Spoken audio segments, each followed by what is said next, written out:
All right, welcome back. We are the Political Insiders here in New York. I'm John LeBoutelier with Dr. Jesse Tarlov and with Martin Hinton, our executive producer. Dr. Tarlov is Dr.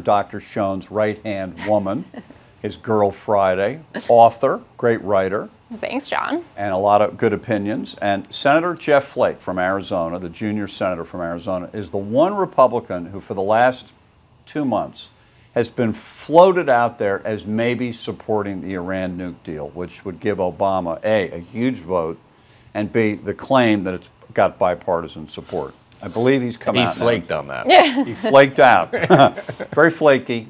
It was never made sense to me because he is a conservative, but from His Arizona. reasoning did make sense, though, which was when a deal of this size has been negotiated with so many world powers involved, passes the UN, that you have to pay attention to it. Because like Boehner and McConnell, they came out against it before they even knew what was in it. And he was saying we owe it to the deal to listen at least, to read the thing. Well, he's listened and he's clearly backed off supporting the deal. I think he has announced he's against the deal. And it was inevitable. He could not withstand the pressure of being the only Republican in the House or Senate to support a deal that Republican voters don't like. I mean, we don't have the poll, but the Fox poll... A lot of Democrat voters don't like either. The overall poll was 58% against, but among Republicans, 87%. And it goes up higher as they hear more details. That's just the blanket And deal. yet you support the deal. No, what I support is a conversation about the deal where the administration admits that this is an imperfect deal, which they won't, and then lists the reasons that it is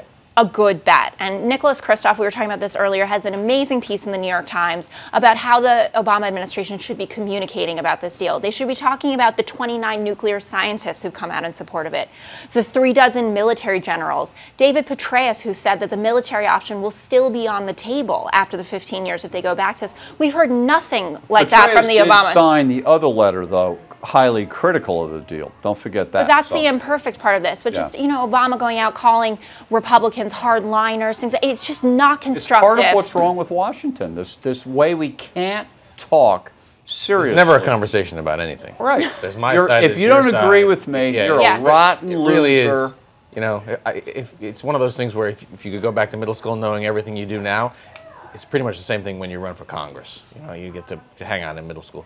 What amazes me is from a more conventional point of view is I always think about the unintended consequences of a deal.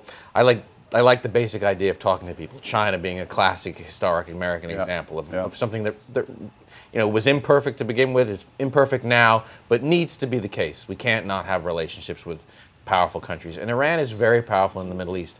What I worry about is that, you know, what you'll see is even a conventional arms race, and then if people start to truly believe that the Iranians are going to get the bomb, whether it's 10 or 12 or 15 years, you know that the Saudis are going to go out and try and develop one. You know, they have the sort of backdoor plan with Pakistan and that sort of thing. And I worry that, you know, if you will, more bullets, certainly atomic bullets on the table, is the wrong direction to go. And I guess I'm curious in general now about this embracing of nuclear power in an area rich with oil. When the president had said he was for non-proliferation of nuclear weapons, I mean, the China thing comes up a lot. I brought it up that Obama wants his Nixon goes to China moment. He wants to open up Iran. Here's the thing about the China thing. It was done to change behavior. But whose behavior? Russia's behavior. Yeah. He played the China card because Russia was supporting North Vietnam in the Vietnam War, and he was trying to back them off. Whose behavior are we changing by doing this with Iran? Are we changing Iranian behavior? No. But we are changing our allies' behavior badly. We're having Saudi Arabia. We're trying to change Iranian behavior. I mean, the argument is that those in charge hate us, but that the nation as a whole doesn't. I mean, that's the point that he, I think, inarticulately was trying to make. Yeah, but then if you wanted to address some of the imperfect parts of this deal, how does this deal help the Iranian people? Well, gives a lot of money. A lot of money that is going to flood to the economy. Some of it will make their economy better. I think it will. We got to go. We're out of time. For Dr. Jesse Tarlov, thank you for sitting in. Thanks for having me. Martin, Hinton, our producer, we'll all be together somewhere on Sunday night at 7:30 in some forum with Harris Faulkner on the Fox News Channel. For Martin, Jesse, I'm John LeBoutelier. Have a great week.